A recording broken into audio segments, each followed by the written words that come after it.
I built a six-figure motorcycle shop and planned my dream wedding, but my fiancée chose her secret best friend, and I ended it all overnight. I'm a 31-year-old man running a custom motorcycle shop in Austin that's been thriving since I opened it 3 years ago. The shop pulls in 6 figures annually and has been featured in Bike Week magazines, the whole deal. I got laid off from my engineering job, used the severance to lease an old garage, and turned it into something real. The first year was hell, but now celebrities fly in for custom builds. The shop has an industrial vibe that women either love or hate: exposed brick, vintage signs, classic rock playing, and the constant smell of motor oil and metal. I've got 2 full-time mechanics, both guys who know their stuff and don't create drama. Andrew is an old-school Harley guru, and Allie is a younger dude who's a wizard with sport bikes. 2.5 years ago, I was at a charity auction for wounded veterans when this stunning woman walked up to my table. Meet Susan, a 27-year-old woman who works as a PR manager for a tech company downtown. She's blonde, fit, drives a BMW her daddy bought her, and went to the University of Texas on her father's dime. You know, the type. The auction was at a fancy hotel ballroom, a black tie affair, where everyone was trying to outbid each other on golf packages and fine dining experiences. I'd bought a table because my business was doing well, and I figured it was good for networking. Plus, supporting veterans felt right since my dad is military, and I respect those who served. Susan showed up in a little black dress, scanning the room, and spotted me in my tailored suit. Yeah, I clean up nice when I have to. She made her move. Now, I'm not going to lie. She was out of my league looks-wise, but I had something she wanted. Plus, my shop was getting buzz, and she loved being seen with the cool motorcycle guy at her corporate events. My best friend Daniel was there that night, watching me work my magic. He's a 32-year-old, construction management guy, built like a brick house, but funnier than most stand-up comedians. He has a sixth sense about people that's scarily accurate. He warned me, bro, that chick's about as real as WWE wrestling. I should have listened to him right then. But Susan was hot, seemed interested in what I did for work instead of being embarrassed by it, and didn't mind getting her hands dirty when she came by the shop, at least not at first. The early dating phase was solid. She'd swing by after work, bring dinner from some trendy downtown spot, and watch me work on bikes. She asked good questions, seemed genuinely interested in the craftsmanship, and even helped polish chrome on a vintage shovel head I was restoring. My dad's reaction when I first brought her around was classic. Pops is a 65-year-old retired Air Force mechanic with zero filter. He tells you exactly what he thinks, whether you want to hear it or not, and he's usually right, which makes it worse. He said, "She's pretty, son, but watch yourself. Girls like that have expensive taste and high expectations. Make sure she's with you for the right reasons." Fast forward through the dating dance, and 10 months ago, I proposed. I dropped $8,000 on a ring she kept hinting at. The wedding was set for 1 month from now. Ring shopping was an education in itself. I spent 3 weekends hitting every jewelry store in Austin while Susan explained cut, clarity, and color like she was teaching a master class.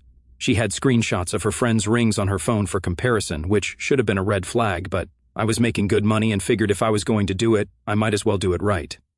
My dad's reaction to the ring price was priceless. $8,000? Son, I bought your mother's engagement ring for $300 in 1987, and she's still wearing it 35 years later. Your mother cried when I gave it to her, not because of the size, but because of what it meant. Here's the thing, though. In 2.5 years of dating, Susan never once mentioned having a best friend named Chad. Yes, that's actually his name from college. Trust me, Susan talks about everyone and everything. I know her yoga instructor's divorce details, her coworker's dating life, even her hairdresser's family drama. She has opinions about people I've never met and probably never will. But somehow, Chad never came up. For someone who documented every friendship, that was suspicious as hell. 2 months ago, she casually announced that her friend Chad from college was moving to Austin for work. 2.5 years, and this was news to me. Something wasn't adding up. Chad rolled into town, and I could immediately tell his type. A 29-year-old 6'2" guy who looks like he stepped off a magazine cover. He works for MC Kinsey, drives a brand new Porsche Cayenne, and probably spends more on his skincare routine and manicured nails than most guys spend on their wardrobe. McKinsey is one of those consulting firms that charges companies millions to tell them what their employees already know. Chad has that typical consultant swagger, talks in buzzwords, name drops clients, and acts like he's personally responsible for Fortune 500 success stories. But it wasn't just his looks that set off alarm bells, it was how Susan acted around him. I've seen her excited before, but this was different. She hugged him at the airport, jumping up and down like a teenager meeting her favorite celebrity. The way she introduced us was worse, like she was introducing her tax accountant, while Chad gave me a weak handshake and immediately started talking to Susan like I was invisible. Then he pulled out his phone, showing her pictures and some inside joke about spring break in Cancun, completely ignoring me. The spring break photos were particularly annoying. Chad scrolled through shots of him and Susan on a beach, both looking like they stepped out of a resort commercial. She's in a bikini that leaves nothing to the imagination. He's shirtless, showing off his gym membership, and they're posed like a couple in every shot. Remember when we went parasailing? Chad asked, showing her a photo of them harnessed together. Oh my God, yes, that was amazing, Susan practically squealed, leaning into him to get a better look. I'm standing there wondering why my fiancé never mentioned parasailing with some dude, let alone having photos of it. Daniel was with me. He drove me to the airport because my truck was getting new tires, and he gave me that look like, bro, you seen this? His facial expressions are better than cable TV. He can communicate an entire roast session with just his eyebrows. I tried to be cool about it. Maybe they're just catching up, right? But 45 minutes of being a third wheel while my fiancé giggled at some other dude's stories was my limit. When I tried making conversation about Chad's work, he bragged about his mid-six-figure salary and staying at the Four Seasons on the company's dime. McKinsey really takes care of us, Chad said, adjusting his Rolex. First-class flights, 5-star hotels, unlimited expense accounts. It's pretty sweet. Before I could respond about my business success, Susan jumped in, offering our guest room, my house, which I bought and pay the mortgage on, the house I've been busting my ass to pay off early so we could start our marriage debt-free. When I objected, pointing out that the Four Seasons seemed more his speed, she shut me down. Babe, it's okay. Come on. He's an old friend. Old friend who never existed until 2 months ago. On the drive home, Daniel was warming up his material. Homeboy's got the loyalty of a rental car. Plus, he was checking out that bartender while your girl was talking to him. I hadn't noticed the bartender thing, but Daniel notices everything. So Chad moved into my guest room temporarily. He made himself completely at home, using my gym equipment, eating my food, even rearranging my living room furniture because it wasn't conducive to conversation. My home gym is in a converted garage space. Olympic weights, squat rack, heavy bag, the works. It took me 2 years to put together piece by piece. Chad started using it like he lived there, never cleaning up, leaving his protein shaker bottles in the sink, and adjusting all my equipment settings. But the furniture thing pushed me over the edge. I came home one day to find my living room rearranged. My leather sectional moved to face the kitchen, instead of the TV. My coffee table replaced with some modern art piece Susan bought. And my vintage Harley posters taken down because abstract paint blobs are better, right? What the hell is going on, Susan? Who gave your friend permission to move things here? I asked. OMG, lower your voice, Blake, Susan hissed. He's used to a more sophisticated aesthetic. Sophisticated aesthetic in my house? Then he should get his own place. She didn't like that and started defending him immediately. I watched Susan transform. Suddenly, nothing I did was good enough. My house needed to be more sophisticated for Chad. My drink selection was embarrassing, and I needed to dress better because Chad was used to a certain standard. She wanted me to become some preppy country club version of myself to impress this freeloading pretty boy. Susan even started shopping for my clothes, showing up with bags from Nordstrom full of button-down shirts and khakis that looked like Chad's uniform. I pointed out that I had my own style, but she said I needed to elevate my look for our social circle. Our social circle. Since when did we have a social circle that required elevation? They had constant inside jokes, college stories, spring break trips, people I'd never heard of. I'm sitting in my own living room feeling like an outsider, while they reminisce about their glory days. When I tried to join the conversation, Susan would shut me down, saying I wouldn't get it because college was different back then. Yeah, sorry I didn't go to fancy UT and spend daddy's money on spring break trips. I was building something real instead of partying away my 20s. Their college stories always involved parties, expensive trips, and situations that sounded more like dating than friendship, like formal dances where Chad was Susan's date because she couldn't find anyone else. Daniel came by one evening and witnessed the whole performance. After Chad and Susan went out for their nightly catch-up walk, he let me have it. Bro, I've seen some pathetic stuff, but watching you get pushed around in your own living room takes the cake. What the heck is going on here? Tell him to get the hell out. Every evening after dinner, Chad and Susan would go for long walks around the neighborhood, just the two of them talking about whatever, while I cleaned up dinner or worked on bikes in the garage. It got worse when my dad stopped by the next weekend for our usual Sunday visit and got his first look at the Chad show. My dad and I have a tradition. Every other Sunday, he comes over and we grill steaks and work on whatever project I've got going. These Sundays are sacred to me. Pops walked into my living room, saw Chad sprawled on my couch in his fancy athleisure, eating my food and watching Susan fuss over him like he's visiting royalty, and just stared. The silence stretched for about 30 seconds before he spoke. "Who's the Kendall?" Chad tried to introduce himself with that fake consulting charm, talking about his exciting work and how grateful he was for our hospitality. My dad just nodded politely and walked away. That's when you know Pops doesn't like someone. He gets polite. We stepped onto the back deck, and he didn't waste time. That boy's not looking for an apartment. He's already found one, yours, and your girl's acting like she's already moved in with him. I've been married for 35 years. I know what just friends looks like, and that ain't it. That boy's got designs on your woman, and she's letting him have them. Things got seriously messed up when Chad started taking over our wedding planning. This dude had opinions about everything. The music, the flowers, the food, even the groomsmen gifts. And Susan was eating it up, constantly referencing Chad's amazing taste and how he understood what she liked better than anyone, better than her fiancé, who she was marrying in a month. The music situation was particularly annoying. Susan and I had already picked out songs, a mix of classic rock and some country, stuff that represented both of us, but Chad thought our playlist was too basic and not sophisticated enough for the venue. He spent hours making a new playlist full of jazz and indie songs that nobody would dance to. "Trust me, this will create the perfect ambiance," Chad explained, scrolling through his Spotify premium account on my laptop. "Your guests will appreciate the elevated musical selection." The breaking point came during our cake tasting. Chad had to come because he understood Susan's refined palate. Susan had never mentioned having a refined palate in 2.5 years of dating. She ate pizza, burgers, tacos, normal food. But suddenly, she had this sophisticated palate that required expert consultation from Chad.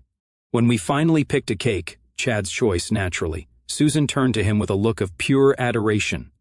"You always know exactly what I want."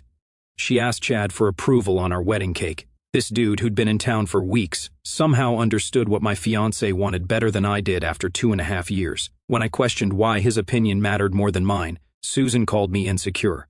"Chad just has really good taste," she explained. "He knows what works for events like this." Our wedding was now just an event that required Chad's expertise to execute properly. When I told Daniel about the cake incident, he nearly spit out his drink. "Barbie asked Captain Consultation for approval on your wedding cake? Bro, she's not marrying you, she's holding you hostage while she figures out if Chad's going to make it official." That was when the whole thing cracked open. Last week, I was working late in my garage, rebuilding an engine for a custom Harley project, when I heard them talking on the back patio. They thought I couldn't hear over the music, but I've got good ears from years of listening to engine problems. The bike was a 1977 shovelhead that some guy wanted restored to original specs. A beautiful machine, but the engine was shot. I'd been working on it for weeks, staying late to get the timing perfect. It was meditative work, taking apart something complex and rebuilding it better than before. I had classic rock playing, volume low enough to concentrate but loud enough to enjoy. The garage door was open, and that's when I heard them. "Susan, are you really sure about this whole marriage thing?" Chad asked. The question stopped me cold. I shut off my impact wrench and listened. "Blake is a good guy," Susan said, but her voice sounded uncertain, like she was trying to convince herself. "Good guys finish last, Susan. You deserve someone who matches your intellect, your ambition, your class." There it was. Chad had been dancing around it for 6 weeks. I wasn't in Susan's class, not smart enough, not ambitious enough, not good enough for her social circle. "It's complicated," she said, and I could hear the doubt in her voice. "It doesn't have to be. You know, there's always been something between us. 6 years of friendship, and this preppy manipulator had never stopped wanting her. He'd been playing the long game, positioning himself as the superior choice while undermining my relationship with Susan. Think about what we could have, what we've always been building toward. For 6 years, while she was dating other people, while I was falling in love with her, Chad had been waiting and building toward this moment. I shut off the music and went inside, but sleep wasn't happening. The next morning, I called Daniel first thing. "Finally," he said. "I was wondering when Captain Cuckold was going to show his true colors." "What did you hear?" I told him everything, word for word. Bro, that dude just told you exactly what he's been planning this whole time. Question is, what are you going to do about it? Well, that's when things got interesting. That afternoon, I decided to force the situation. I told Susan it was time Chad found his own place. We needed space to focus on us with the wedding 3 weeks away.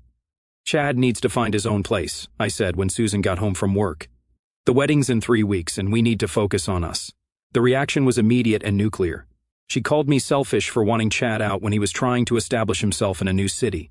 When I pointed out he had a 6-figure job and could afford his own place, she threatened to postpone the wedding if I was going to be jealous and controlling. He's my oldest friend, Blake. How can you be so heartless? There it was, postpone our wedding because I wanted her friend out of my house. You'd postpone our wedding for Chad? I asked. I'd postpone our wedding because you're acting paranoid and controlling. Paranoid for not wanting another man living in my house, for wanting my fiancé to prioritize our relationship. So, I asked her straight up, if you had to choose between me and Chad right now, today, who would you pick? She stared at me for way too long. The silence stretched until it became its own answer. I could see her brain working, trying to figure out a response that would let her keep both of us. That's a ridiculous question. It's a simple question. If you had to choose right now, who would you pick? Another pause that lasted forever. I watched her face and saw the moment she realized there was no good answer, no way to avoid the truth. Chad's been in my life longer, she said. 6 years versus 2.5 years. Chad wins. The answer hit me like a punch to the gut, but it also clarified everything. She'd made her choice. She'd been making it for 6 weeks, probably longer. I was just the last to know. I called Daniel immediately after she stormed out. She chose him. Bro, of course she did, he said. Princess wants her prince, not the mechanic. I spent that day making calls. I called my lawyer first to know where I stood legally. In Texas, engagement rings are conditional gifts. If the wedding's called off, I get the ring back, regardless of who ends it. Good to know. I called the venue, the caterer, the band, and the photographer, canceling everything. I lost some deposits but saved myself from a much bigger mistake. The venue manager was understanding. Apparently, wedding cancellations happen more often than you'd think. Better to lose a deposit than pay for a whole wedding to the wrong person. The caterer was less understanding, $5,000 down the drain because they'd already ordered specialty items. The photographer was cool about it and offered to do a photo shoot with my bikes instead, which sounded awesome. Then I called my boys, Daniel, my brother Liam, Andrew from the shop, and my cousin Rick, who works in private security. I told them to come over that evening. I was going to need witnesses for what came next. Liam drove down from Dallas.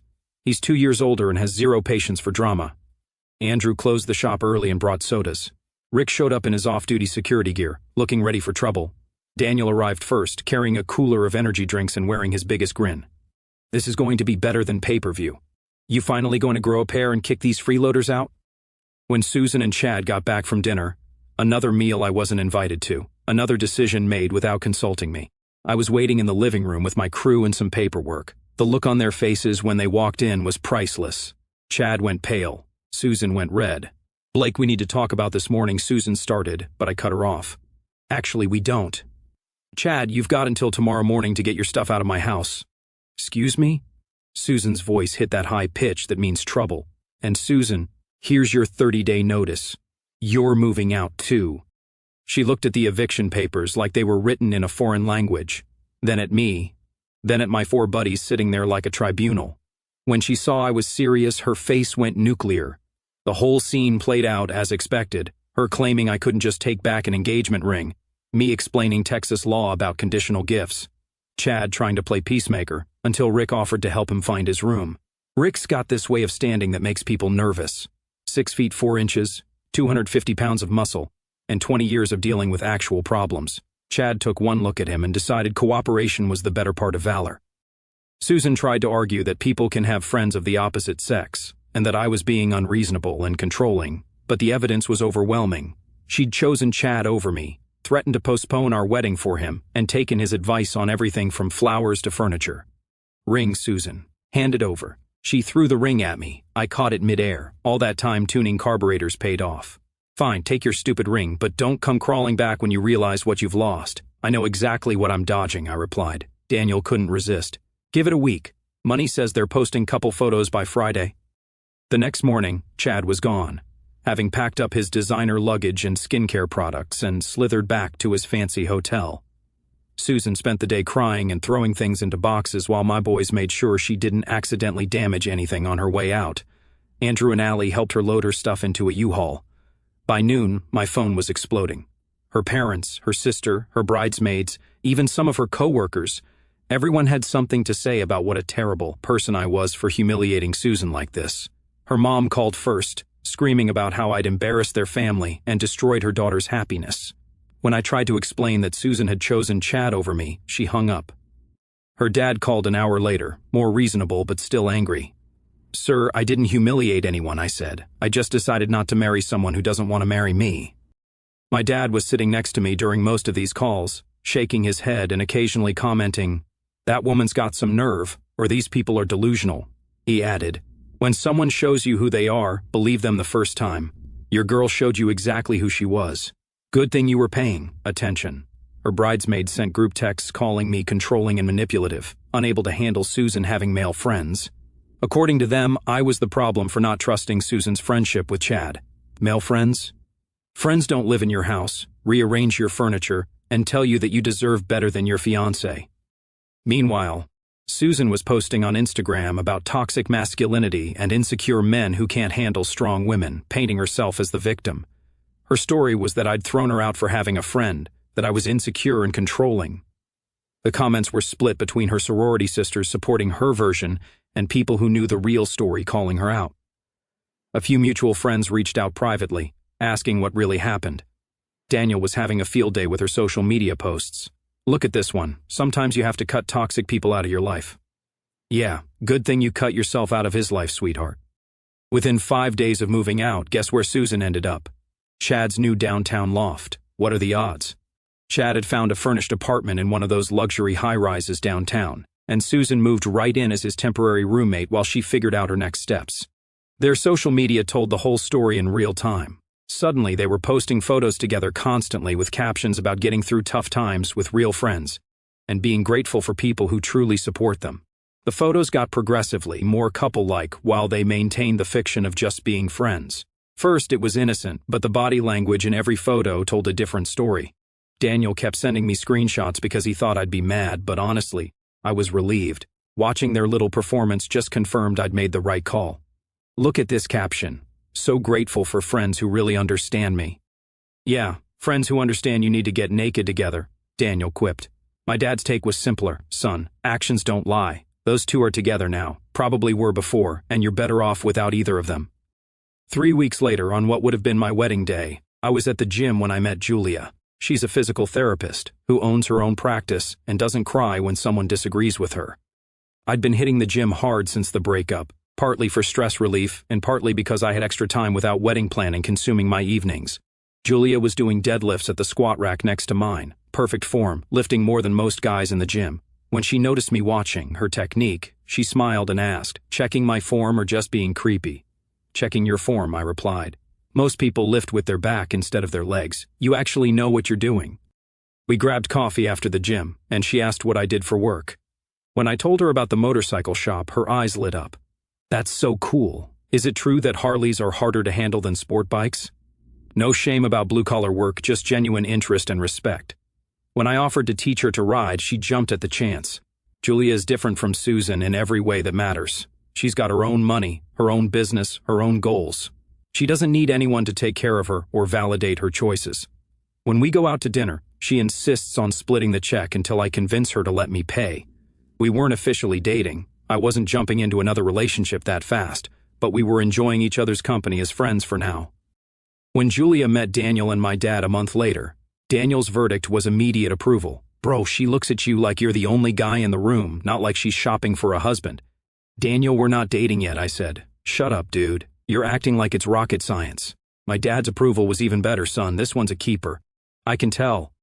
4 months after the breakup, I was at my shop working on a custom job when my phone rang. An unknown number, but I answered because customers sometimes call from different phones. "Blake, it's me," Susan said, crying hard. My first instinct was to hang up. We had nothing to talk about, but something in her voice made me stay on the line. "How'd you get this number? Please don't hang up. I need to talk to you." She'd gotten my number from Andrew, apparently. She showed up at the shop, crying, convinced him to give her my personal cell because it was an emergency. Turns out, she made a horrible mistake and needed me back. The kicker? She was pregnant, Chad was gone, and she had nothing. He'd used her, told her he always loved her, gotten her to break up with me, then disappeared, the second she told him about the baby. "Sounds like you picked the wrong guy," I said.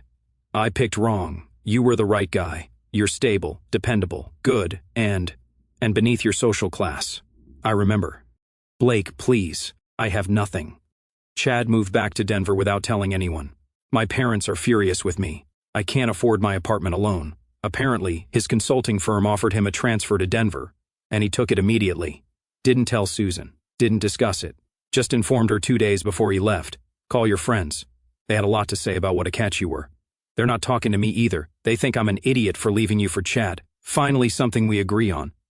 She begged me to give her a chance, offering counseling, prenups, anything I wanted. "I do love you. I realized it when I lost you. You realized it when you got knocked up and abandoned by Prince Charming." I hung up and blocked the number, but she didn't give up. She started showing up at my shop, crying in the parking lot about how sorry she was, bad for business and worse for my peace of mind. The first time, I ignored her. The second time, I had Andrew tell her she wasn't welcome. The third time, I started snapping photos. That's when I filed the restraining order. The look on her face when the bailiff served her with the restraining order was priceless, pure shock that actions have consequences. That showing up at someone's workplace repeatedly after being told to leave is illegal. 6 months later, I was at a bike rally in Sturgis with Julia when my phone buzzed. A text from an unknown number with a photo attached. It was Susan, obviously pregnant, working behind the counter at some chain restaurant. The message read, "Thought you'd want to see how your ex is doing. Calm as a witch." It was probably one of her former bridesmaids who turned against her after the Chad situation blew up. Susan had burned a lot of bridges with her choices. But honestly, looking at that photo didn't give me any satisfaction. It just confirmed that I dodged a bullet the size of a freight train. Susan looked miserable, tired, swollen, wearing a polyester uniform, dealing with whatever customers throw at food service workers. Julia saw the text and just shrugged. Sucks for her, but that's what happens when you blow up your life for the wrong guy. No drama, no jealousy, no need to analyze Susan's situation or compare herself. Chad never came back to Austin. Word through mutual acquaintances is he got transferred to McKinsey's London office right after the Denver move. They probably shipped him overseas to avoid drama from his Austin situation. Corporate consulting firms don't like personal scandals affecting their reputation. Susan's parents cut her off completely after the mess became public. They were more embarrassed about their daughter's poor choices than concerned about her welfare. Rich people problems where image matters more than family. Susan's social media went dark after the restaurant photo started circulating. No more posts about toxic masculinity, just silence and probably a lot of regret. Last I heard, she was living in an apartment complex on the south side, working double shifts to save up for baby expenses. The BMW got repossessed, the designer clothes got sold, and the country club membership was canceled. Meanwhile, Julia and I were officially dating. She moved into my house, loves the shop, gets along with my crew, and thinks custom motorcycles are badass. She's already talking about converting part of the garage into a workshop where she can restore vintage furniture. My dad's thrilled about Julia, too. This one's got her head screwed on straight and her priorities in order. She makes you better without trying to change you. Happy for you, son. What can I say? Sometimes the trash takes itself out. Call me old school, but I don't believe in building a life with someone who's still stuck in spring break mode with her friend. If that's insecurity, I'll take it over stupidity any day. 2 months after the restraining order, I was delivering a custom Ducati to a tech exec in Westlake Hills. A beautiful bike, a 2018 Panigale V4 with custom paint, upgraded suspension, and a full exhaust system. The guy paid cash, no questions asked. While going through the delivery checklist, he mentioned flying to London for meetings with Missy Kinsey consultants. Bunch of pretentious kids who think they know everything about business because they went to fancy schools. Then he dropped a name that made me pay attention. There's this one douche, Chad Morrison. Acts like he invented consulting. Kid's probably never built anything real in his life. There you are, Barbie face. Turns out Chad was just as arrogant and useless in London as he'd been in Austin. Guy's supposedly some hot shot, but every recommendation he makes costs us money without improving anything. Classic consultant. Great at talking, terrible at doing. I did some digging on LinkedIn after I got home. Chad was posting non-stop about his exciting London chapter and commitment to excellence. Meanwhile, his Instagram showed him partying in clubs and dating British women while Susan was working double shifts pregnant with his kid. The contrast was stark, Chad living it up in expensive London clubs while the mother of his child served hamburgers to pay rent. Even for a douchebag consultant, that was cold. Chad thought London was a fresh start. I just gave Karma his forwarding address. I wrote the most professional email of my life to McKinsey's London HR, explaining how their consultant abandoned a pregnant woman in Austin after breaking up her engagement. I attached screenshots of him partying in London while she worked food service to survive, and mentioned how this might not align with their integrity, values, and corporate responsibility standards. Professional, but pointed, letting them draw their own conclusions about having someone like Chad represent their company. But that wasn't enough. I found Chad's parents through social media, William and Nicole Morrison, a big-money Dallas real estate family who care more about reputation than anything else. I found his mom's college roommate, Martha, on Facebook. She volunteers at a pregnancy center in Austin, helping single mothers get resources and support.